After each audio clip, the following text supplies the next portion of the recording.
Imaginez ceci, le président du Burkina Faso, Ibrahim Traoré, le colonel malien Assimi Goïta et le général nigérien Abdurahmane Tiyani entrent dans une pièce et décident de lancer un club, la Confédération du Sahel.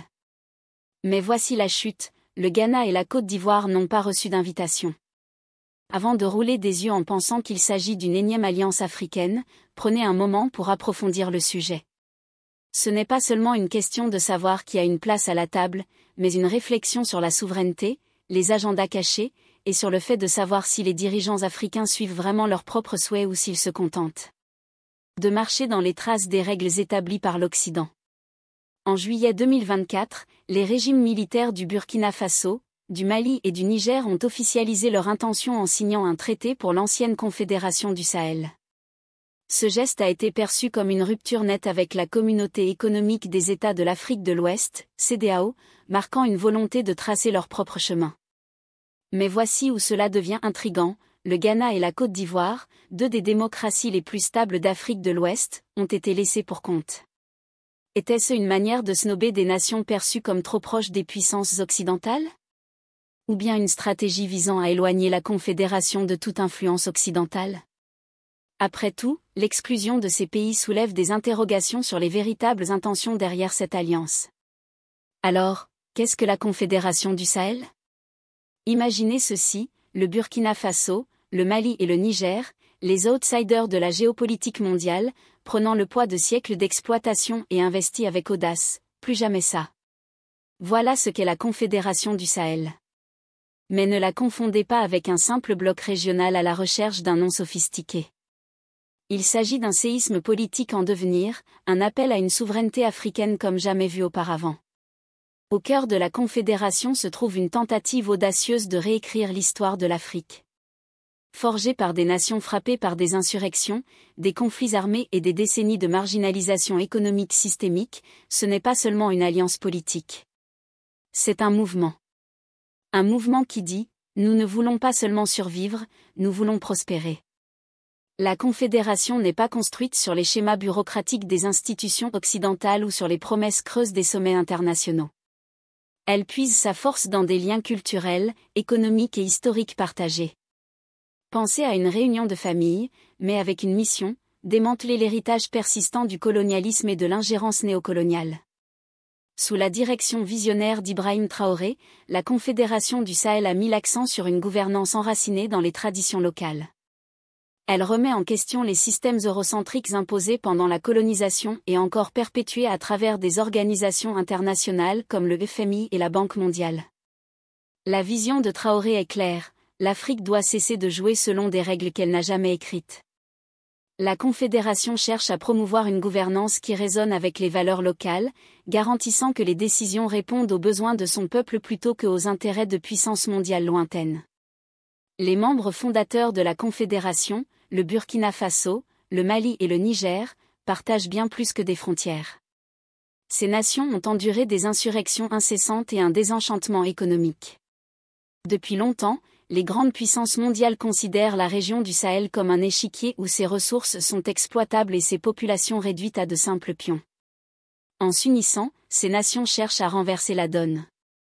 Elles rejettent le récit mondial qui les décrit comme faibles et instables. À la place, elles se positionnent comme une force collective capable de relever l'ensemble des défis communs selon leurs propres termes. Il ne s'agit pas seulement de sécurité régionale, mais de libération économique. En mutualisant leurs ressources, leurs expertises et leurs stratégies, la Confédération envisage un avenir où ses membres ne seront plus enchaînés par des accords commerciaux exploitants ou une domination économique étrangère. La Confédération du Sahel ne cherche pas à copier-coller les modèles de gouvernance occidentale. Elle trace son propre chemin. Une union durable et souveraine qui privilégie les solutions locales pour résoudre les problèmes locaux. Des projets de développement communautaire aux politiques économiques conçus pour résister aux chocs externes, la Confédération vise à briser les cycles de dépendance qui ont entravé la région pendant des décennies. Son accent mis sur la durabilité n'est pas qu'une simple rhétorique. Le bloc prévoit d'investir dans les énergies renouvelables, des industries localisées et des initiatives pour la sécurité alimentaire, garantissant à ses populations de ne pas être otages des marchés mondiaux volatiles. Ce faisant, elle crée un modèle que d'autres nations africaines pourraient suivre, une feuille de route vers l'autodétermination économique. La Confédération du Sahel est bien plus qu'un traité. C'est une déclaration d'intention. L'intention de défier le statu quo. L'intention de redéfinir ce que signifie être africain dans un monde qui s'accroche encore aux hiérarchies coloniales. L'intention de revendiquer la souveraineté dans tous les sens du terme, politique, économique et culturel. Pourtant, le chemin ne sera pas facile. Les critiques affirment que la vision de la Confédération est ambitieuse, voire utopique. Les défis, tant internes qu'externes, sont immenses. Mais si l'histoire nous a appris quelque chose, c'est que les révolutions commencent par des idées audacieuses. Et la Confédération du Sahel pourrait bien être l'étincelle qui déclenchera un mouvement continental pour une véritable indépendance. Alors que le monde observe l'évolution de cette alliance, une question persiste, la Confédération du Sahel peut-elle réussir là où tant d'autres ont échoué, ou deviendra-t-elle un autre chapitre de la longue lutte de l'Afrique pour la souveraineté? Seul le temps le dira. Mais une chose est certaine, cette confédération s'est déjà imposée comme un symbole de la lutte incessante de l'Afrique pour la liberté. Pourtant, face à un tel accent mis sur l'amélioration de l'Afrique et l'unité, pourquoi deux nations ont-elles été exclues? Avant de continuer, pensez à aimer et partager cette vidéo, et à vous abonner à notre chaîne pour découvrir davantage de contenu sur la culture, l'histoire, la civilisation et l'identité africaine. Continuons maintenant.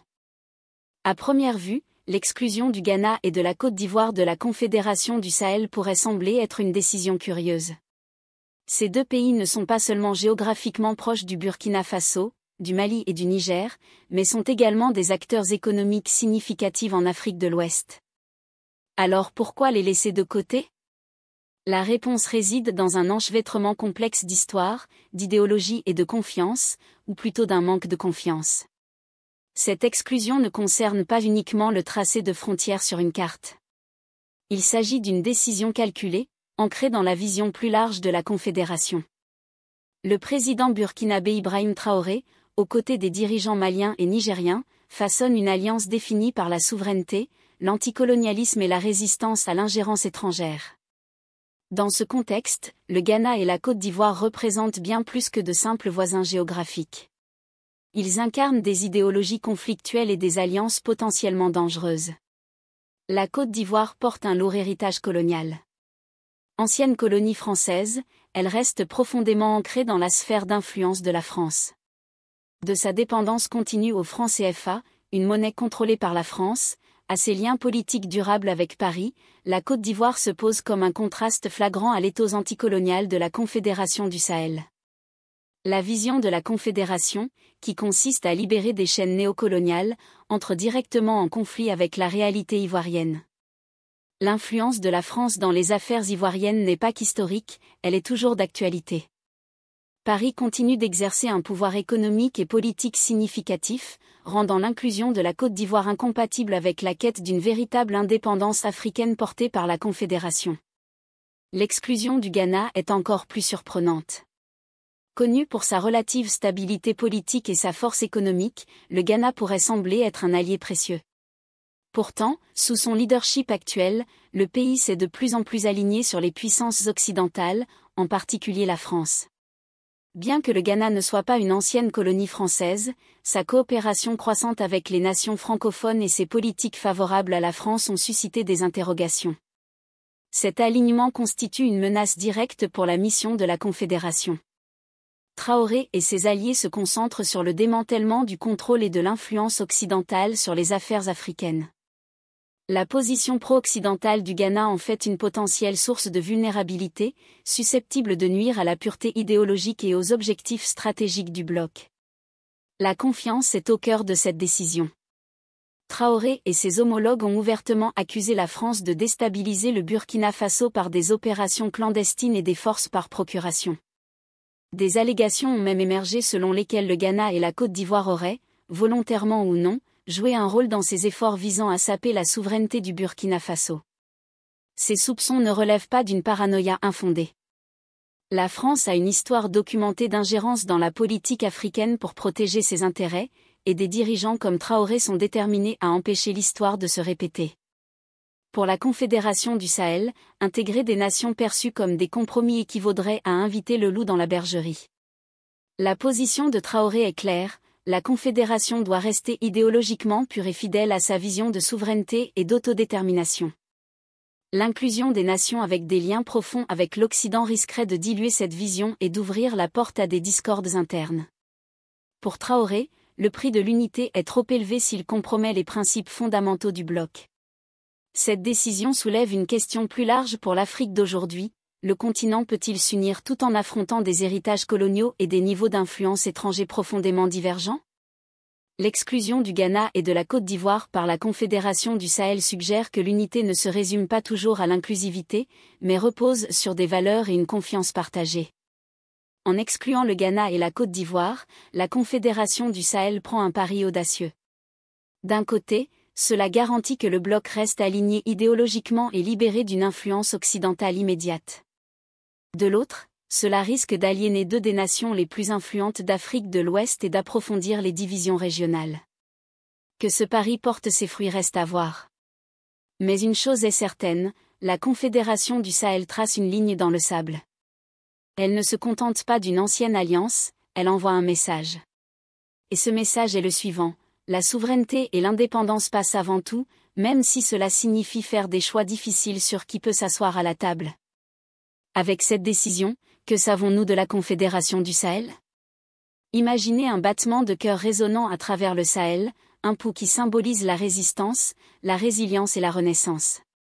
Au fond, la Confédération du Sahel n'est pas qu'un bloc géopolitique, c'est une déclaration de défiance contre les chaînes du néocolonialisme. Pendant des décennies, les nations africaines ont lutté sous l'ombre de l'exploitation coloniale, mais cette confédération marque un tournant tectonique. Il ne s'agit pas seulement de politique, mais d'un mouvement pour reprendre l'âme de l'Afrique. Le rejet par la Confédération des constitutions imposées par l'Occident est l'un de ses pas les plus symboliques et transformateurs. Ces constitutions, souvent vestiges de la domination coloniale, n'ont jamais été conçues pour servir les intérêts africains. Au lieu de cela, ces cadres juridiques servaient à prioriser l'exploitation économique étrangère et le contrôle politique, laissant les nations africaines liées à un système qui reflétait rarement leurs propres valeurs ou aspirations. La vision de Trialway inverse cette dynamique. En adoptant une gouvernance de proximité, la Confédération privilégie des systèmes en résonance avec les traditions africaines, donnant ainsi du pouvoir aux communautés locales. Ce n'est pas simplement une question de gouvernance, mais une réappropriation de l'identité culturelle véritable. En rejetant les constitutions héritées de l'ère coloniale, la Confédération du Sahel envoie un message clair: l'avenir de l'Afrique ne sera plus écrit avec une plume occidentale. Aucune discussion sur l'anticolonialisme en Afrique de l'Ouest ne peut ignorer le rôle de la France.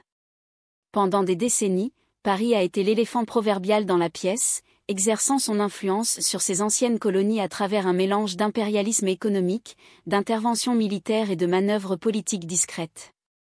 Du contrôle du franc CFA au soutien de régimes alignés sur ses intérêts, les actions de la France ont souvent miné la souveraineté africaine. La Confédération du Sahel aborde cette question de front. Rompre avec les systèmes liés à la France n'est pas qu'un geste symbolique, c'est une question existentielle. Pour des nations comme le Burkina Faso, le Mali et le Niger, l'influence de la France a été synonyme d'exploitation économique et de déstabilisation politique. En rejetant ces systèmes, la Confédération affirme son intention de démanteler l'infrastructure de contrôle néocolonial et de construire une base pour une véritable indépendance. L'exploitation économique est l'un des héritages les plus persistants de la domination coloniale.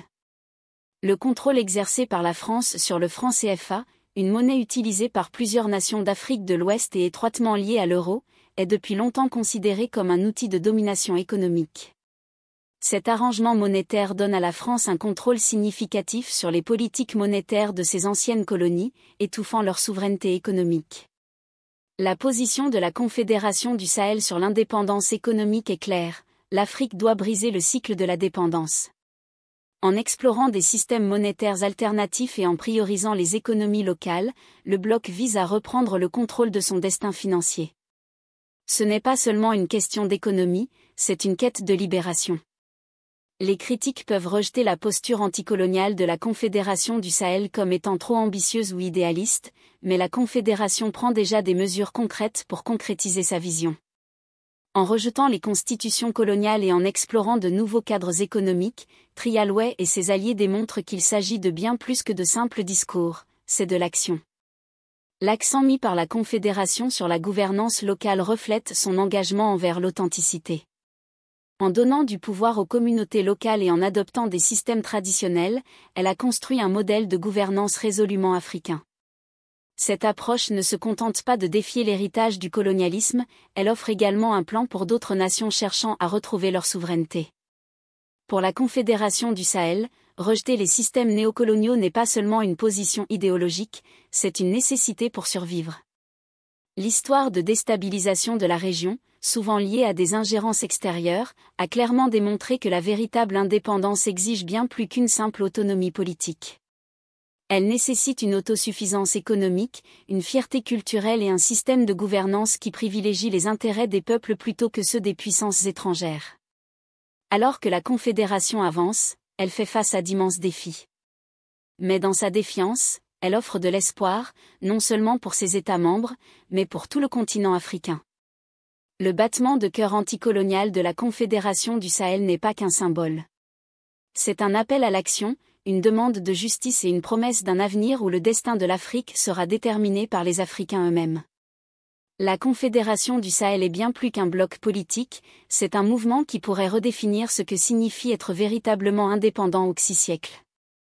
En rejetant le néocolonialisme, elle ouvre la voie pour que d'autres suivent son exemple. Et bien que la route à venir soit semée d'obstacles, le battement de cœur de la Confédération s'intensifie à chaque pas, rappelant au monde que le combat pour la liberté de l'Afrique est loin d'être terminé. D'un autre côté, les critiques affirment qu'Ibrahim Traoré se montre trop sélectif, envisageant ses alliés pour consolider son pouvoir au sein de la Confédération du Sahel. Certains vont même jusqu'à l'accuser de vouloir dominer le bloc plutôt que de promouvoir l'unité. Mais ces affirmations passent à côté de l'essentiel. Bien que le Ghana et la Côte d'Ivoire aient été exclus pour des raisons idéologiques et stratégiques valides, l'éventuelle inclusion du Tchad démontre l'engagement de la Confédération envers la solidarité et les valeurs partagées, et non une quête de pouvoir personnel. L'adhésion potentielle du Tchad réfute directement l'idée que Traoré soit trop sélectif. Elle met en évidence une stratégie délibérée pour s'aligner avec des nations partageant les objectifs culturels, économiques et politiques de la Confédération. Le Tchad fait face aux mêmes luttes qui lient le Burkina Faso, le Mali et le Niger, insurrections, conflits armés et l'héritage persistant de l'exploitation coloniale. Inclure le Tchad renforce l'unité de la Confédération et réaffirmer son message. Il ne s'agit pas d'ambition individuelle, mais de résilience collective. La position géographique, l'expérience militaire et les ressources naturelles du Tchad en font un ajout précieux au bloc. Son inclusion renforcerait la stratégie de défense de la Confédération, permettant aux États membres de lutter plus efficacement contre les menaces régionales. Des ressources partagées et des efforts coordonnés pourraient transformer la Confédération du Sahel en une puissance sécuritaire, capable de faire face aux insurrections sans dépendre de puissances extérieures. De plus, l'adhésion du Tchad envoie un message clair aux critiques, la Confédération ne rejette pas la collaboration, elle rejette le contrôle extérieur. En se concentrant sur les nations alignées avec sa philosophie anticoloniale et d'autonomie, le bloc a construit une base de confiance et de mets communs, et non de division. L'approche sécuritaire de la Confédération du Sahel est révolutionnaire dans sa simplicité. Les solutions doivent venir de l'intérieur.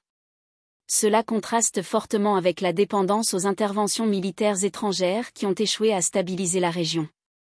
L'exemple du Burkina Faso, avec l'enrôlement de plus de 100 000 volontaires civils, illustre parfaitement cette philosophie ancrée dans les racines locales. Ces volontaires ne se contentent pas de jouer le rôle de soldats, ils sont avant tout des protecteurs communautaires. Ils incarnent la conviction de la Confédération selon laquelle la sécurité ne doit pas être imposée de manière descendante, mais résulter d'un effort collectif. Cette approche est renforcée par des collaborations transfrontalières où les renseignements, les ressources et les stratégies sont partagées afin de faire face collectivement aux menaces. L'inclusion du Tchad dans cette initiative viendrait amplifier ces efforts, en apportant des effectifs supplémentaires, des ressources et une profondeur stratégique essentielle. Ensemble, les membres de la Confédération élaborent un modèle de sécurité qui met l'accent sur des solutions locales et une coopération régionale, en opposition à toute dépendance aux interventions étrangères. L'exclusion du Ghana et de la Côte d'Ivoire n'est pas une question d'isolement, mais de protection de la mission de la Confédération. Ces deux nations, en raison de leurs liens étroits avec les puissances occidentales, présentent un risque de division interne et de manipulation extérieure. En maintenant un bloc exempt de telles influences, la Confédération s'assure que ses actions restent centrées sur les intérêts africains et non sur les agendas occidentaux. La Confédération du Sahel ne se limite pas à être une alliance politique, elle représente un véritable manifeste pour l'indépendance africaine.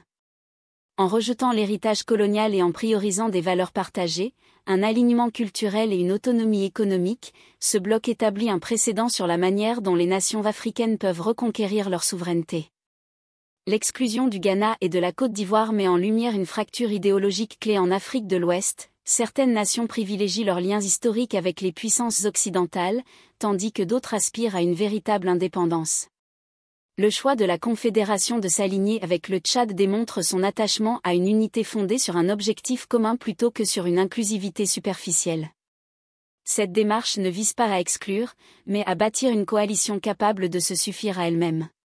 À mesure que la Confédération du Sahel évolue, son succès ou son échec apportera des leçons à l'ensemble du continent. Peut-elle inspirer un mouvement plus large contre le néocolonialisme ? D'autres nations africaines suivront-elles son exemple en donnant la priorité à l'unité panafricaine plutôt qu'aux liens occidentaux ? Ces questions ne sont pas de simples spéculations théoriques, elles détiennent la clé de l'avenir de l'Afrique. Les actions de Trialway, bien que controversées, sont indéniablement audacieuses. En donnant la priorité à un alignement idéologique et à des solutions locales, la Confédération du Sahel pose les bases d'une nouvelle ère de collaboration africaine. Que ces critiques l'approuvent ou non, la Confédération envoie un message clair: le destin de l'Afrique sera décidé par les Africains eux-mêmes et ne sera pas dicté par des puissances extérieures. Pensez-vous que les nations qui servent les intérêts occidentaux devraient être autorisées à rejoindre la Confédération ? Qu'y a-t-il de mal à les en exclure ? Faites-nous part de vos réflexions dans la section des commentaires. Pourquoi la souveraineté africaine devrait-elle être compromise simplement pour satisfaire quelques dirigeants ? Si vous voulez voir plus de vidéos comme celle-ci, abonnez-vous à notre chaîne et activez l'icône de la cloche pour être informé de nos nouvelles publications. Nous avons décidé de produire des vidéos sur des sujets dont personne ne parle: la culture noire, sa civilisation, son histoire et les preuves de sa grandeur. Merci d'avoir regardé, et jusqu'à la prochaine vidéo, restez connectés.